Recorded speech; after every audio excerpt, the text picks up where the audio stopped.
所以我就讲吼，咱王建那个吼，我们到底这一次又遇到哪些问题？我就会请蔡副市长跟大家来开一个检讨会，吼，把问题解决。我们当然是希望明年来的人更多，但是大家可以接受的。卖讲甲规点那就 close 那个鞭炮你知道吗？你要说是谁放的，除非有照相有什么位置呢？我倒觉得这样的啊，预防比事后的处理重要的。这一次就是参加的人数太多了，这个我也知道啊。但是这样，我们还是说人数多不要紧，但是我们要有效的管理嘛。所以我就讲那王建那个我们到底这一次又遇到哪些问题？我就会请蔡副市长跟大家来开一个检讨会，把问题解决。我们当然是希望明年来的人更多，但是大家可以接受的。卖讲甲规点那就 close 我也跟那个环保局讲，以后我们会。因为人家大甲妈祖绕境也有经验嘛，我那个游行队伍后面就开始收垃圾，按给个前提的。我倒觉得这个是这样的，有需要改进的地方，我们承认我们有改进的地方嘛，但它有改进的恶呢，这句话太多。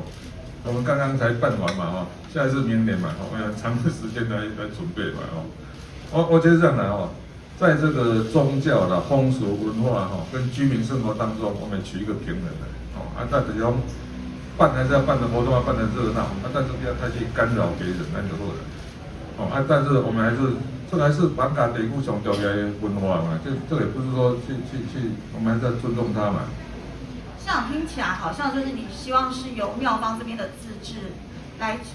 会啊，我们还是会定规则啊，因为事实上我们那个本来你知道吗？我们一般的那个规则就是拖到晚上10点了。10点就以后不能放鞭炮了